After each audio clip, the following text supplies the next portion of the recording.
안녕하세요. 오늘은 단풍이 예쁘게 드는 다육이 몇 가지를 소개해 드릴까 합니다. 오늘 소개해 드리는 다육이들 같은 경우는 한번 단풍이 들면 잘 빠지지 않는 그런 다육이라고 할 수 있고요. 워낙 저렴한 가격이기도 하지만 생명력이 강해 가지고 아주 오랫동안 키울 수 있기 때문에 이 다육이를 처음 시작하거나 관심이 있는 분들이 한번 키워보면 아주 좋은 그런 품종이라고 할 수 있습니다. 그 첫 번째 다육이는 뭐냐면 클로이라는 다육이고요. 요즘 화이트 엔젤이라고 해서 팔리기도 합니다.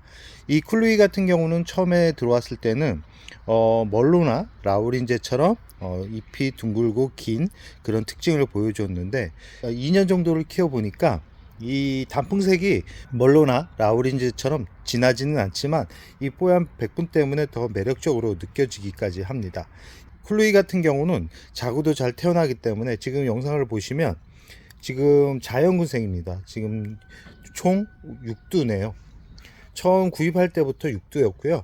자구가 양 끝으로 해가지고 2개 정도 나왔었는데 줄기를 잘라가지고 모양을 잡기 위해서 자구 2개를 잘랐습니다. 아마 2개가 더 있었다 그러면 한 몸으로 해가지고 멋지게 키울 수 있었는데 이런 클루이나 멀로 라우린제 같은 경우는 너무 많은 그런 자구를 키우게 되면 이 친구들 같은 경우는 얼굴이 작아집니다. 지금 이 양 끝으로 해가지고 벌써 작아지고 있죠. 화분 크기에 비해 몸집이 크기 때문에 이런 다육이들 같은 경우는 화분이 작으면 작을수록 얼굴이 작아진다라는 것을 꼭 기억해 두시기 바랍니다. 그렇기 때문에 크게 키우고 싶은 분들 같은 경우는 화분을 조금은 여유 있게 사용하는 게 좋고요. 멀로 라우린제 클로이 같은 경우는 상토를 많이 넣게 되면 단풍이 들기까지가 아주 많이 걸립니다. 그렇기 때문에 빠르게 이렇게 오렌지빛으로 단풍이 들어가는 것을 감상하고 싶은 분들 같은 경우는 상토를 30% 이상 놓지 않는 게 좋고요. 이 마사나 통기성이 좋은 마사나 S라이트 비율을 높여가지고 심어준다 그러면 이런 친구들 같은 경우도 한 1년 정도만 키우면 이런 색감으로 단풍이 들어간다 라는 말씀을 드리고 싶습니다. 이 클로이 같은 경우는 다른 다육이에 비해 웃자람이 덜합니다. 그렇기 때문에 햇살이 약간 부족한 곳에서 키운다 그래도 크게 웃자람이 없이 키울 수 있는 품종이지만 이 햇살이 어느 정도 한 3시간 정도는 들어와야 이런 색감을 보여줍니다.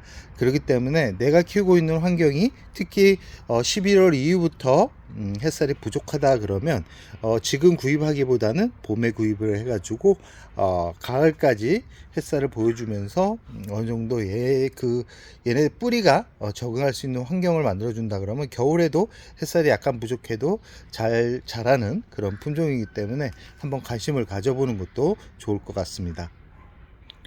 두 번째 다육이는 황금복랑금입니다. 황금복랑 같은 경우는 제가 몇 번 소개해 드렸는데요. 잘 보시면 일반 방울복랑금처럼 줄기가 두껍지 않죠.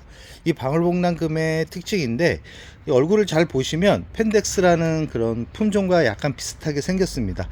근데 그 펜덱스 같은 경우는 잎이 럭비공처럼 가늘고 긴 그런 특징을 보여준다 그러면 이 황금복랑금 같은 경우는 잎끝이 동글동글 잎끝이 동글동글하면서 붉게 물들어가는 게 좀 다른 점입니다. 아마 방울복랑과는 좀 색감이 완전하게 좀 다른 그런 느낌을 받는데요. 지금 영상에 보이는 품종이 방울복랑금입니다.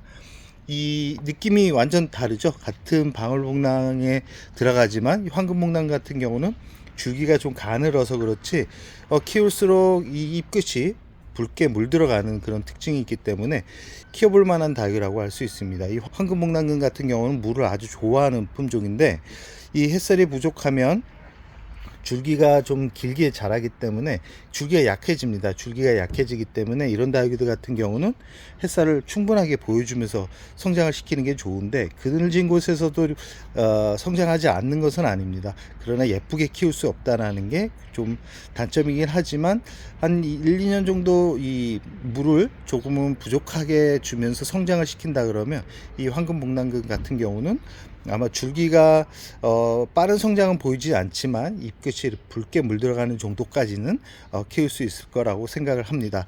이 분갈이 시기 같은 경우는 이 황금복랑금은 이 줄기가 약합니다. 줄기가 약하기 때문에 뿌리를 많이 제거를 하게 되면 몸살을 겪게 되기 때문에 이런 다육이들 같은 경우는 흙을 약간 털어내고 흙을 보충해 준다라고 생각할 정도로 분갈이를 해줘야지만 잘 견딜 잘 큰다라는 말씀을 드리고 싶습니다. 분갈이 시기는 봄, 가을입니다. 겨울에 11월 이후부터 2월까지 가장 화려한 색을 보여주는데, 꽃이 필 때 깍지벌레가 좀 찾아오기 때문에 꽃이 피기 전에, 활짝 개화가 되기 전에 이 살충제 정도는 한번 뿌려주는 게 좋다라는 말씀을 드리고 싶습니다. 이 가격이 아주 착한 그런 다육이기 때문에 화원에 가가지고 한번 이 황금봉당이 있는지를 확인한 다음에 있다 그러면 무조건 가져와서 한번 키워보라는 말씀을 드리고 싶습니다. 세 번째 품종은 패러독스 철화입니다. 지금 얼굴을 보시면 이쪽엔 철화 부분이 다 풀렸죠. 좀 아쉽지만 이쪽 부분이 철화가 약간 살아남은 그런 부분인데요.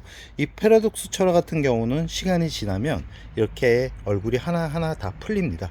거의 한 60-70%는 다 풀린다라고 생각을 하시고, 처음부터 이 철화를 다 엮인, 아주 다 엮인 그런 철화보다는 이렇게 중간중간 풀린 것을 구입해 가지고 키우는 게 오히려 저렴한 가격에 패러독스 철화를 구입하는 방법이라는 말씀을 우선 드리고 싶고요.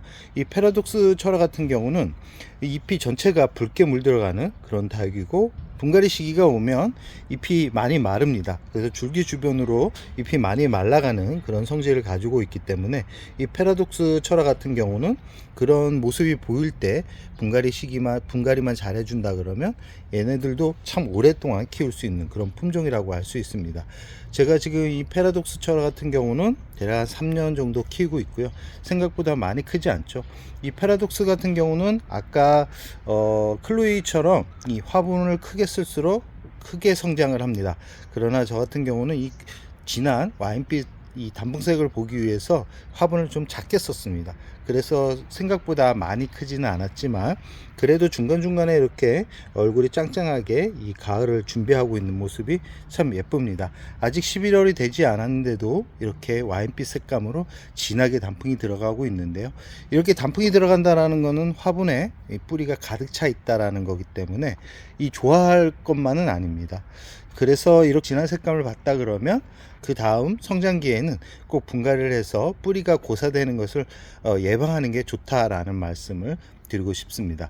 이 패러독스는 병충해에 아주 강한 그런 품종이지만 여름에 너무 건조하게 키우면 잎 중간중간에 깍지벌레가 생길 수 있기 때문에 물을 줄 때 잎 중간중간에 하얀색 이물질이 있는지를 잘 살피시기 바랍니다.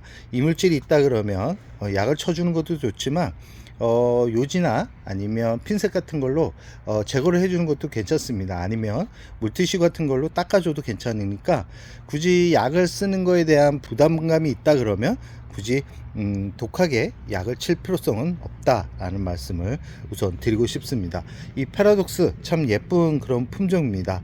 이 햇살이 강해야지만 예뻐지는 다육이가 아니기 때문에 하루에 2-3시간 정도 들어오는 환경이라 그래도 예쁘게 키울 수 있다라는 말씀을 드리고 싶습니다. 오늘 소개해드렸던 이 패러독스나 이 황금봉랑 아니면 이 클로이 같은 경우는 아주 대중적인 그런 품종들입니다. 그렇기 때문에 검증이 된 다육이기 때문에 키울 때 부담 없이 키울 수 있는 품종이라고 말씀드릴 수 있습니다. 다육이를 키우는 데 있어서 좀 서툰 분들이 키우기 아주 좋은 그런 품종이기 때문에 시간이 여유가 되신다 그러면 하나 구입해 가지고 키운다 그러면 아마 크게 만족하면서 키울 수 있을 거라고 자신 있게 말씀드릴 수 있습니다. 그럼 오늘의 영상을 여기서 마무리할까 합니다.